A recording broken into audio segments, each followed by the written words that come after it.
I'm Jeremy. Today's day 113 of reading. Today we're reading Harry Potter and the Chamber of Secrets. Let's get started. Sorry if we had a delay. We're on page 294. Just the man, he said. The very man.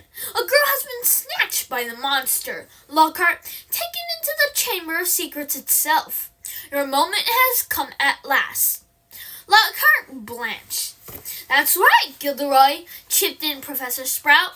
Weren't you saying just last night that you've known all along where the entrance to the Chamber of the Secrets is? I sputtered Lockhart. Yes! Didn't you tell me you were sure you knew what was inside it? Piped up Professor Flitwick. Did I? I don't recall. I certainly remember you saying you were sorry you hadn't had a crack at the monster before Hagrid was arrested, said Snape. Did you say that the whole affair had been bungled and that you should have been given a free rein from the first? Lockhart stared around at his stony-faced colleagues. I really never. You may have misunderstood. We'll leave it to you then, Gilderoy, said Professor McGonagall. Tonight will be an excellent time to do it. We'll make sure everyone's out of your way. You'll be able to tackle the monster all by yourself. A free rein at last. Lockhart gazed desperately around him, but nobody came to the rescue. He didn't look remotely handsome anymore. His lip was trembling, and in the absence of his usually toothy grin, he looked weak-chinned and feeble. Very well, he said. I'll be in my office, getting ready. And he left the room. Right, said Professor McGonagall, whose nostrils were flared. That got him from under our feet. The heads of the houses should go and inform their students what has happened. Tell them the Hogwarts Express will take them home first thing tomorrow. Will the rest of you please make sure no students have been left outside their dormitories? The teachers rose and left, one by one. It was probably the worst day of Harry's entire life. He, Ron, Fred, and George sat together in a corner of the Gryffindor common room, unable to say anything to each other. Percy wasn't there. He had gone to send an owl to Mr. and Mrs. Weasley, then shut himself up in his dormitory. No afternoon had ever lasted as long as that one, nor had Gryffindor Tower ever been so crowded, yet so quiet. Near sunset, Fred and George went up to bed, unable to sit there any longer. She knew something, Harry, said Ron, speaking for the first time since they had entered the wardrobe in the staff room. That's why she was taken. It wasn't something stupid about Percy at all. She found out something about the Chamber of Secrets. That must be why she was... Ron rubbed his eyes frantically. I mean, she wasn't pure blood. There can't be any other reason. Harry could see the sun sinking, blood red, below the skyline. This was the worst he had ever felt. If only there was something they could do. Anything. Harry, said Ron, do you think there's a chance at all she's Harry didn't know what to say. He couldn't see how Ginny could still be alive. Do you know what? Said Ron. I think we should go and see Lockhart. Tell him what we know.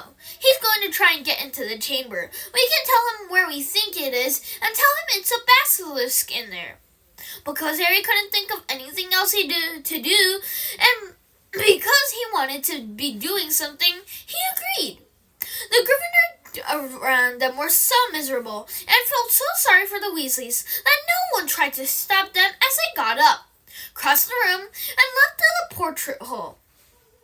Darkness was falling as they reached Lockhart. Darkness was falling as they walked down to Lockhart's office. There seemed to be a lot of activity going on inside it. They could hear scraping, thumps, and hurried footsteps. Harry knocked, and there was a sudden silence from inside. The door opened the tiniest crack, and they saw one of Lockhart's eyes peering through it. Oh, Mr. Potter, Mr. Weasley, he said, opening the door a bit wider. I'm rather busy at the moment. If you would be quick. Professor, we've got some information for you, said Harry. We think it'll help you. Well, it's not terribly. The sight of Lockhart's face that they could see looked very uncomfortable. I mean, well, all right. He opened the door and they entered. His office had been almost completely stripped. Two large trunks stood open on the floor. Robes, jade green, lilac, midnight blue, had been hastily folded into one of them. Books were jumbled untidily into the other. Photographs that had covered the walls were now crammed into boxes on the desk. "Are you going somewhere?" said Harry. Well, yes," said Lockhart, ripping a life-size poster of himself from the back of the door as he spoke and starting to roll it up. "Urgent call. Unavoidable. Gotta go." "What about my sister?" said Ron jerkily. "Well, as to that, most unfortunately," said Lockhart, avoiding their eyes as he wrenched open a drawer and started emptying the contents into a bag. "No one regrets more than I." "You're the defense against dark arts teacher," said Harry. "You can't go now, not with all the dark stuff going on here." "Well, I must say, when I took the job," Lockhart muttered, now piling socks on top of his robes. "Nothing in the job description didn't expect." "You mean you're running away?" said Harry disbelievingly. "After all that stuff you did in your books?" "Books can be misleading," said Lockhart delicately. "But you wrote them!"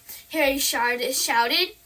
"My dear boy," said Lockhart, straightening up and frowning at Harry, "do use your common sense. My books wouldn't have sold half as well if people didn't think I'd done all those things.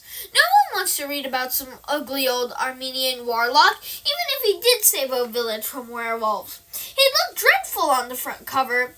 No dress sense at all. And the witch who banished the abandoned banshee had a hair lip. I mean, come on."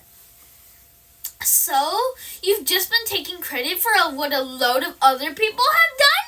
said Harry incredulously. Harry, said Lockhart, shaking his head impatiently. "It's not nearly as simple as that. There was work involved. I had to track these people down, ask them exactly how they managed to do what they did. Then I had to put a memory charm on them so they wouldn't remember doing it. If there's one thing I pride myself on, it's my memory charms. No, it's been a lot of work, Harry. It's not all book signing and publicity photos, you know. You want thing? You have to be prepared for a long, hard slog."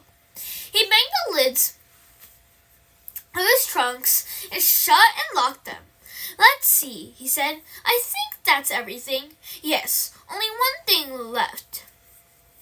He pulled out his wand and turned to them.